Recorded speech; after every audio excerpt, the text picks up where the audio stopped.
ating lahat. Ngayong araw, it's time to introduce our guests for today. They are two of the most well-loved celebrity couples in the country. Ngayon, sila na rin ang kapartner natin sa Mission Taposible. They are for sure extra protective to their daughters, making sure they are defended against dengue. Let's give a warm welcome to our brand ambassadors, the faces of the brand that has zero tolerance against dengue, Nico Bonzigo and Selene Musa.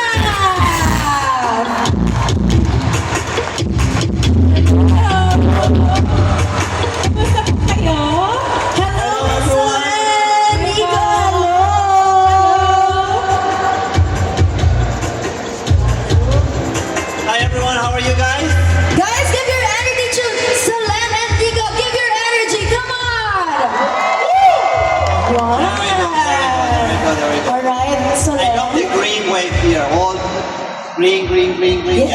Yeah. They matched you. Yes, of course. Nico and Selene, please greet our dengue defenders. They are here to listen to you guys. Yes, to our dengue defenders, we are here with the same mission to protect our family. So we expect you guys to be along the ride for all the years to come with us. No need to freak out, we just need to be preventive. We need to prevent. Tagalog daw, okay na. hindi pwede. What? Huwag kayo mag-panic. Okay na yan. Okay na yun. Yun yung Tagalog. Thank you so much. Mission Taposible din ito. Siya yung taga-translate kay Nico. Alright. So, Selene, Nico, welcome to the family. Thank you. How does it feel na ngayon kayo naman ang talagang lalaban sa dengue with our Filipinos? How does it feel that you guys are the brand ambassadors of Bygone right now? Well, we've been using Bygone forever, as in even nung bata ako, as in tagal na, kahit wala pa si Nico. And now that we have a family of our own, syempre our goal talaga is to protect our family kasi yun yung pinaka-importante sa buhay natin. Gets? Konti lang.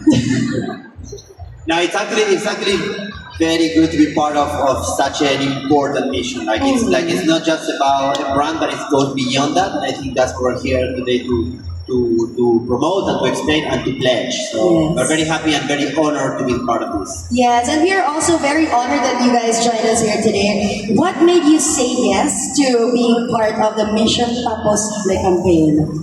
Para sa amin talaga, no-brainer because we all know that dengue has been on the rise. You know, there's been a surge from January to now.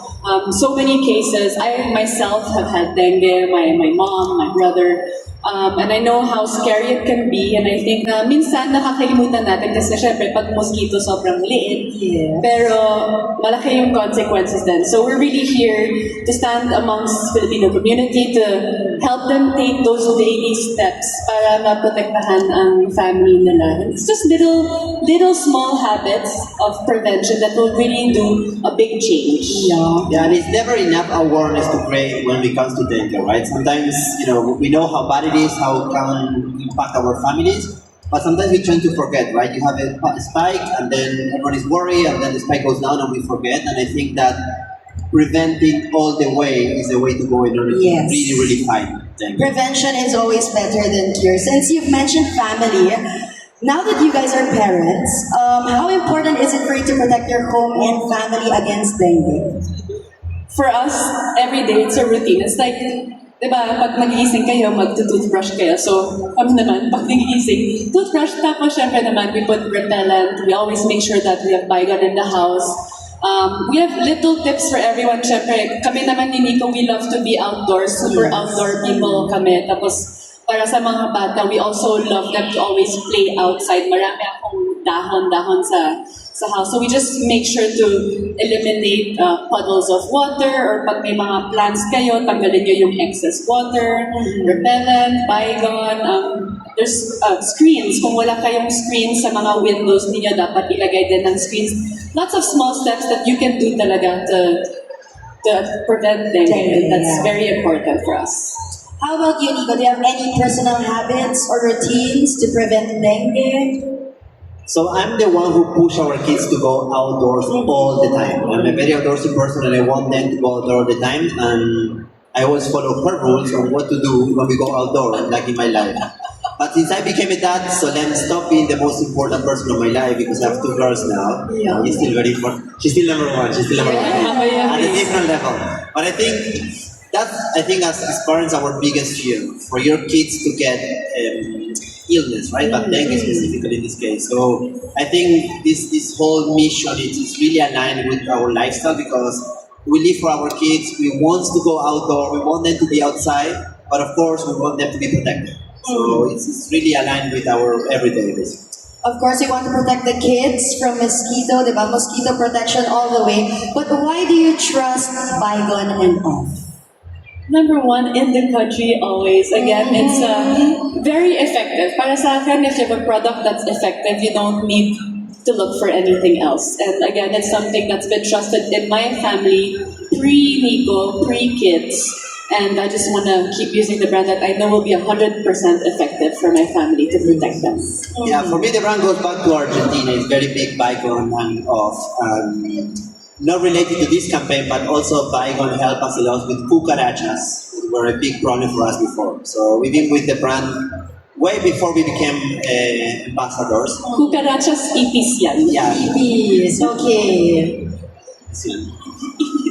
It's cockroach. Yours. So I cannot say cockroach in English. That's why I said in Spanish cucaracha. But you all guys know the song La Cucaracha, La Cucaracha. So you know what I'm talking about, right? She didn't need to translate it, right?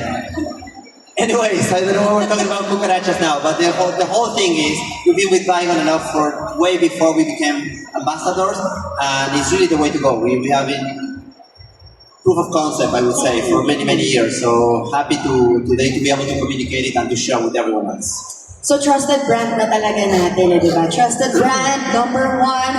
Thank you so much, Bygone and Off. But how do you guys balance being parents to your 2 beautiful daughters and being advocates for health and safety at home?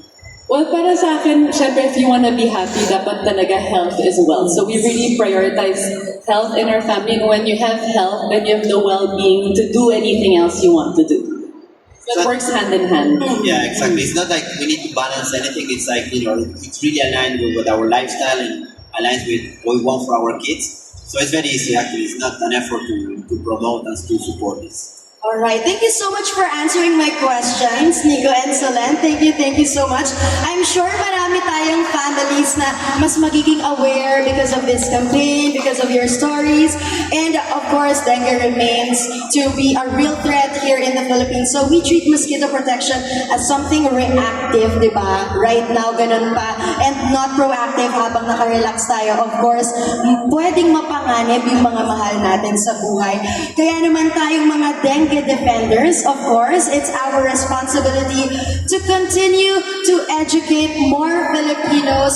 Maaasahan po ba namin kayo doon? Are we guys together in this?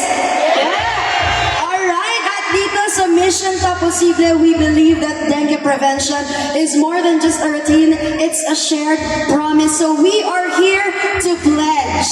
Are you guys ready to pledge with Nico and Solen?